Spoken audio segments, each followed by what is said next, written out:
شیخ آپ نے ایک Q&A میں فرمائے تھے کہ مہر بھی جو شرائط ہے وہ نکاح کے لیے اصول شرائط نہیں ہے، تو وہ شیخ وہ میں سمجھا نہیں تھا، وہ کیا معاملہ ہے؟ جزاکم اللہ خیرن۔ مہر کے بارے میں شاید جس سوال کی طرف آپ اشارہ کر رہے ہیں وہ یہ ہے کہ کیا نکاح صحیح ہونے کے لیے ضروری ہے کہ نکاح کرتے وقت مہر طے کیا جائے یا مہر کا ذکر کیا جائے؟ صحیح بات یہ ہے کہ نکاح کرتے وقت مہر کا ذکر کرنا یا مہر کی مقدار متعین کرنا یہ ضروری نہیں ہے، اسے بغیر بھی نکاح ہو جائے گا۔ تو نکاح کے صحیح ہونے کے لیے مہر کا موجود ہونا اس وقت یہ شرط نہیں ہے، بلکہ نکاح یہ بیوی کا حق ہے جو کہ نکاح ہونے کے بعد ثابت ہوتا ہے۔ جب نکاح ہو جاتا ہے تو جس طرح سے ایک بیوی کے کئی سارے حقوق ثابت ہوتے ہیں شوہر کے اوپر، اسی طرح مہر بھی ایک حق ہے۔ تو مہر دراصل ایک واجبی حق ہے شوہر کے اوپر، یہ نکاح ہونے کے لیے شرط نہیں ہے، نکاح ہونے کے بعد شوہر کو مہر دینا ہے۔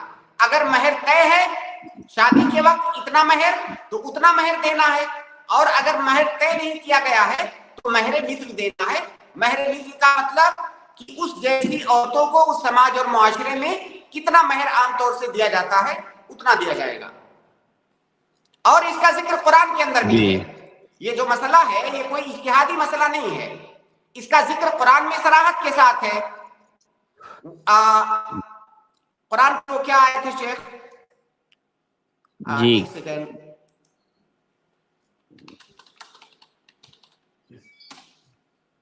وہ قرآن کی آیت ہے کہ لا جناح علیکم ان طلقتم النساء ما لم تمسوهن او تفریضوا لهن فريضة۔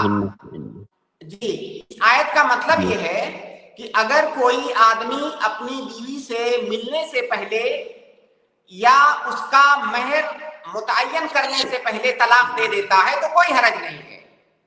تو ظاہر ہے طلاق کس کو دیا جاتا ہے؟ طلاق تو بیوی ہی کو دی جاتی ہے۔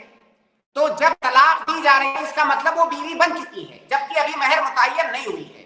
تو قرآن میں صراحت کے ساتھ اس حکم کا ذکر ہے کہ نکاح ہوتے وقت مہر کا متعین ہونا، مہر کا ذکر ہونا یہ ضروری نہیں ہے۔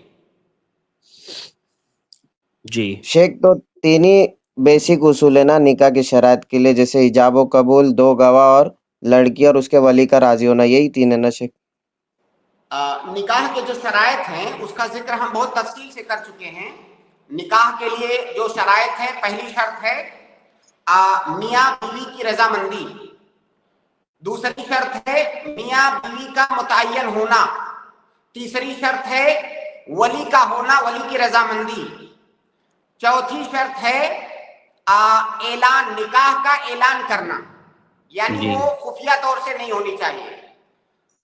پانچویں شرط بھی بعض علماء نے ذکر کیا ہے گواہ کا ہونا، لیکن صحیح بات یہ ہے کہ اگر اعلان ہو رہا ہے تو گواہ ضروری نہیں ہے، اعلان کافی ہے۔